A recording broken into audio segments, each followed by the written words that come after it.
Berbicara tentang Yesus, ada jutaan bahkan sudah miliaran manusia di bumi ini masih berpandangan dan berpikir bahwa 1. Yesus adalah satu sosok manusia yang mati tergantung karena disalib. Bukan karyanya yang harus dipublikasikan, tapi yang seperti ini yang disodorkan ke publik. Yang kedua, memajang lukisan atau gambar sosok Tuhan Yesus di rumah tangga orang Kristen dan berkata bahwa itu Tuhan. Walaupun rupanya yang sebenarnya seperti apa kita tidak tahu. Yang ketiga, lukisan atau bayangan gambar ini digandakan atau diduplikasi bermiliaran eksemplar dan diperdagangkan. Memang benar bahwa ini fakta, tapi ini kerja konyol namanya. Bahkan ada umat Kristen membuatnya berupa perhiasan, yaitu necklace atau kalung yang berbahan dasar kayu cendana, emas, perak, dan atau logam mulia lainnya. Dan saudara catat, yang memakainya saja di badan tidak tahu seperti apa karyanya dan siapa dia sebenarnya. Dia itu Tuhan. Karena Allah berkata, jangan membuat bayangan apa saja menyerupaiku dan menyembahnya. Keluaran pasal 20 ayat 4-6. Yang sebenarnya adalah Yesus sudah tidak ada lagi di atas kayu salib. Benar bahwa salib itu sarananya untuk dimuliakan. Tapi 3 sikap manusia yang tadi saya sebut menggiring pemahaman manusia lainnya sampai di sini saja. Tidak lebih dari itu. Yesus lebih agung dari figur yang disalib itu. Yesus itu Tuhan. Tuhan sudah tidak ada di atas kayu salib. Yesus sudah pesan, banyak yang kupanggil tapi sedikit yang kupilih. Ini bukan gertakan, ini tidak gertakan, ini nanti terjadi. Menggiring saudara untuk sampai kepada pemahaman bahwa Yesus itu adalah Tuhan, maka saya mengajak saudara membaca dan menyimak terlebih dahulu Kolose pasal 1 ayat 13 sampai dengan 17, baru saya jelaskan. Ayatnya yang ke-13, ia telah melepaskan kita dari kuasa kegelapan dan memindahkan kita ke dalam kerajaan anaknya yang kekasih. Ayat 14, di dalam dia kita memiliki penebusan kita, yaitu pengampunan dosa. Ayat ke-15, ia atau Yesus atau Yeshua HaMashiach dalam bahasa Ibrani adalah gambar Allah yang tidak kelihatan, yang sulung, lebih utama dari segala yang diciptakan. Ayat 16, karena di dalam dialah telah diciptakan segala sesuatu, yang ada di sorga dan yang ada di bumi, yang kelihatan dan yang tidak kelihatan, baik singgasana maupun kerajaan, baik pemerintah maupun penguasa. Segala sesuatu diciptakan oleh dia dan untuk dia. Ayatnya yang ke-17, ia ada terlebih dahulu dari segala sesuatu dan segala sesuatu ada di dalam dia. Saya mengajak saudara untuk berpandangan bahwa Yesus lebih dari sosok manusia yang hidup di bumi ini, berjalan di atas bumi ini sekitaran 33 tahun lebih. Yesus lebih dari kapasitas manusia untuk memahaminya secara utuh dan komprehensif.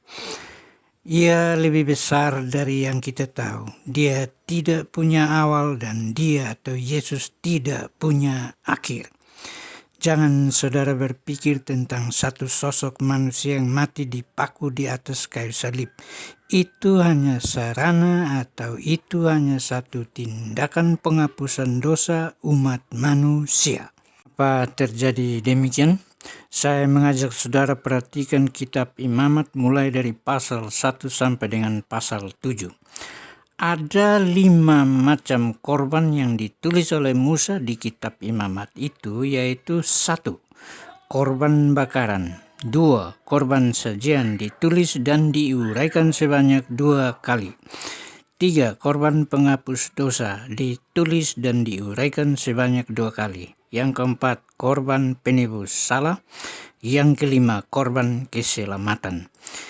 Yesus dan semua rasul tidak pernah mengutip dalam Perjanjian Baru kitab Imamat pasal 1 sampai dengan 7. Tidak pernah disinggung sama sekali oleh Tuhan Yesus. Karena apa? Yesus tahu bahwa dialah sosok yang ganti ini semua. Karena darah binatang tidak bisa untuk selamanya dipakai untuk bayar dosa. Harus darah manusia. Dan Tuhan Allah atau Yahweh sudah menggantikan ini dengan sosok yang disebut Yesus, yang darahnya harus ditumpahkan untuk pengampunan dosa. Dengan berkata, sudah selesai. Kalimat terakhir yang diucap Yesus di atas kayu salib dan menghembuskan nafas terakhir. Perlu dicatat dan diingat bahwa Tuhan Yesus menjelma menjadi sosok yang berdarah dan sosok yang berdaging seperti manusia. Saya mengajak saudara untuk berpikir dan bertindak yang lebih besar dan lebih komprehensif. Jika tidak demikian, maka pikiran saudara atau akal saudara hanya terbatas pada hal-hal yang berlevel dunia saja. Sebelum saya menjelaskan kepada saudara-saudara semua mengenai teks yang tadi kita baca, saya ingin menyampaikan bahwa Rasul Paulus mengantar kita untuk pahami apa yang Yesus buat dan kerjakan untuk seluruh umat manusia. Kita melihat dan memahami bahwa ada dua frasa atau dua pernyataan yang tidak sama, yaitu satu, Yesus adalah gambaran Allah yang tidak kelihatan. Yang kedua, Yesus adalah yang lebih utama dari segala ciptaan. Ayatnya yang ke-15 yang tadi kita baca. Allah telah membuat dirinya kelihatan. Untuk sampai kepada pemahaman ini, saya mempersilahkan saudara memaknai ayat yang ke-16. Di dalam Yesuslah telah diciptakan segala sesuatu yang ada di sorga dan yang ada di bumi, yang kelihatan dan yang tidak kelihatan. Saudara, saya mempersilahkan saudara membandingkan tulisan Rasul Paulus ini dengan Yohanes pasal 1 ayat 1 sampai dengan 4, yaitu pada mulanya adalah firman. Firman itu bersama-sama dengan Allah, dan firman itu adalah Allah. Firman itu adanya Yesus. Ia pada mulanya bersama-sama dengan Allah, artinya dia berada di pangkuan Allah Bapa. Segala sesuatu dijadikan oleh Dia, dan tanpa Dia tidak ada sesuatu pun yang telah jadi dari segala yang dijadikan. Di dalam Dia ada hidup, dan hidup itu adalah terang manusia. Terang itu bercahaya di dalam kegelapan, dan kegelapan itu tidak menguasainya. Datang lagi kepada ayat yang ke-14.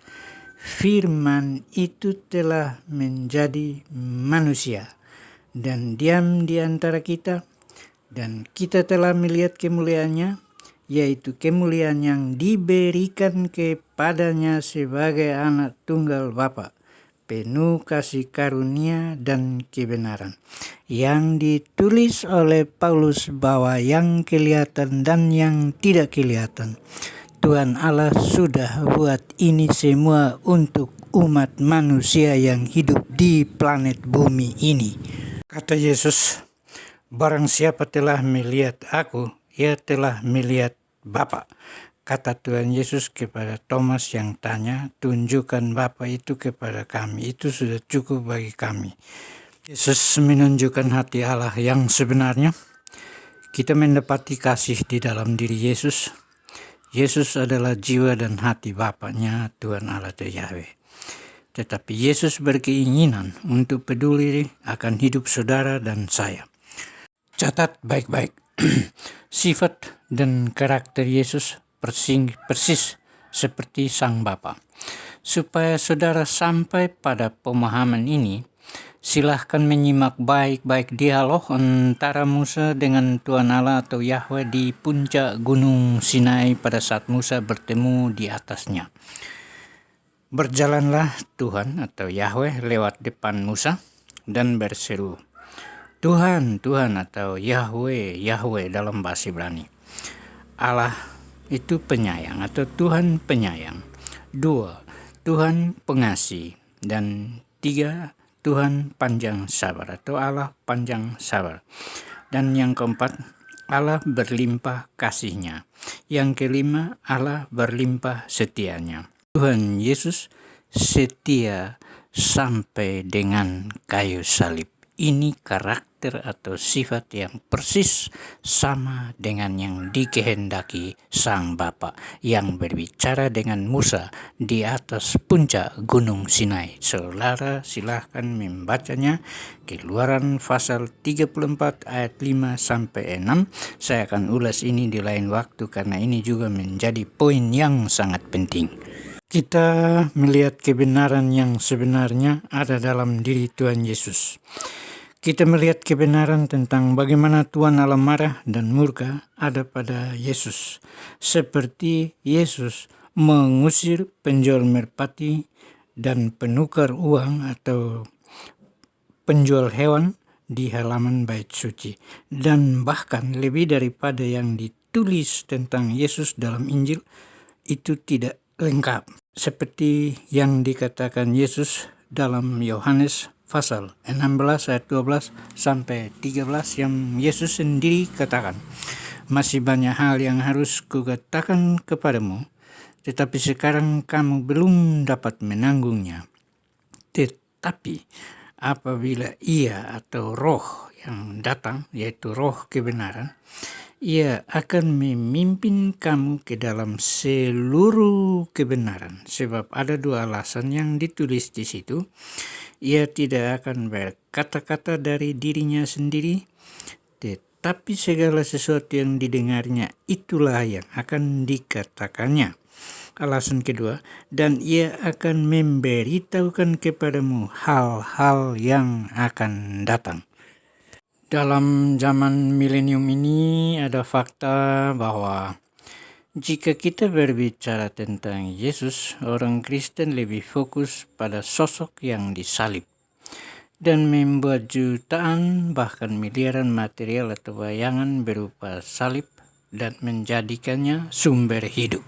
Apakah saudara mengenalkan Yesus kepada dunia dengan cara hanya dengan demikian?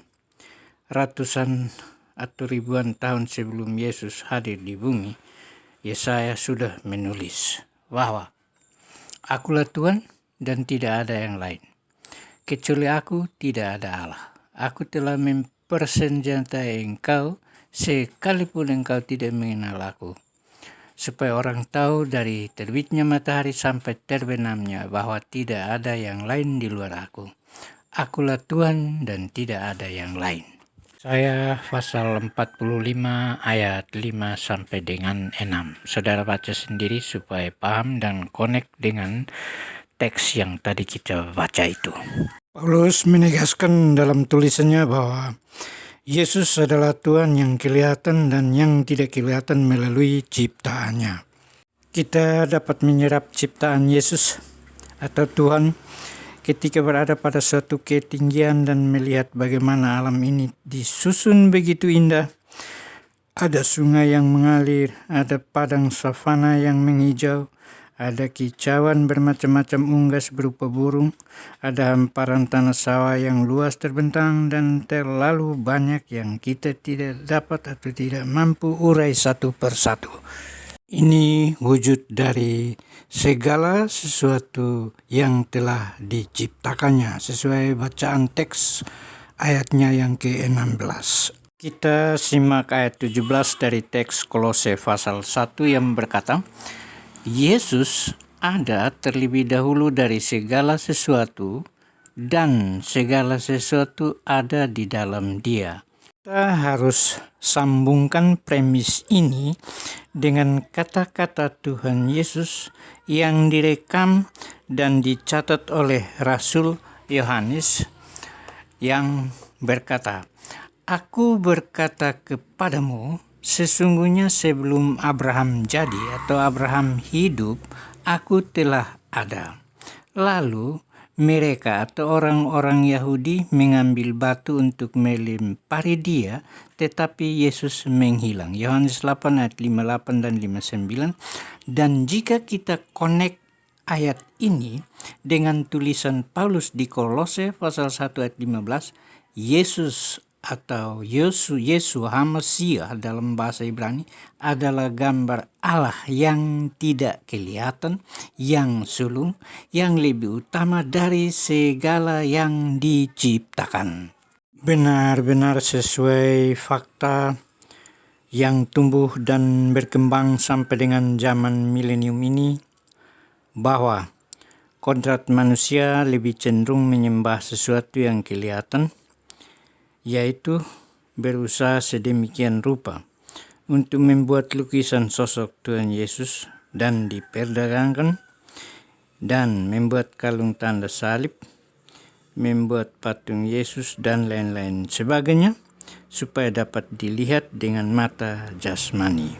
Tetapi catat baik-baik bahwa kedua rasul yang saya sebutkan ini, yaitu Rasul Paulus dan Rasul Yohanes, menulis supaya mengingatkan kita bahwa Yesus telah melepaskan kita dari kuasa kegelapan atau kerajaan dunia ini dan memindahkan kita ke dalam kerajaan anaknya yang kekasih, dan kerajaan anaknya itu adalah kerajaan kekekalan. Dan karena Yesus adalah gambar Allah yang tidak kelihatan, maka Yesus sendiri berkata bahwa rohlah yang memberi hidup, daging atau materi atau apa saja yang berbentuk material sama sekali tidak berguna. Perkataan-perkataan yang kukatakan kepadamu adalah roh dan hidup. Yohanes 6 ayat 63. Lalu, apa yang manusia harus buat atau kerjakan atau lakukan dalam sikap atau meresponi perkataan-perkataan Yesus tersebut?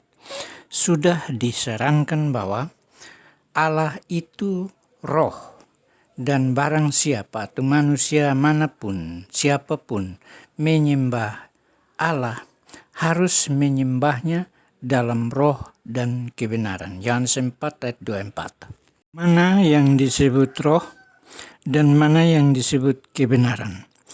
Kembali kita simak dialog antara Musa dan Tuhan Allah atau Yahweh di puncak Gunung Sinai, dan roh itu telah disampaikan oleh Yahweh atau Allah Bapa kepada Musa, yaitu satu, Allah itu penyayang, maka manusia harus juga penyayang. Allah itu pengasih, maka manusia juga harus pengasih. Allah itu panjang sabar, maka manusia juga harus panjang sabar. Allah itu berlimpah kasih setianya, dan Allah itu berlimpah kasihnya. Tuhan Yesus mengulang ini di dalam Matius 22 ayat 37 sampai 39 yang berkata, kita perlu mengasihi Tuhan Allah dengan segenap hati dan segenap jiwa dan segenap akal budi, dan kita harus mengasihi sesama manusia seperti diri sendiri. Melalui sikap-sikap menyembah seperti ini, maka wujud dari menyembah Allah dalam roh akan diresponi, yaitu akan menarik kita keluar dari dunia ini, dan Yesus berjanji akan membawa kita kepada suatu tempat yang kita sendiri belum pernah tahu di mana tempat ini. Mengapa? Karena tubuh, roh, serta jiwa kita masih bersatu padu.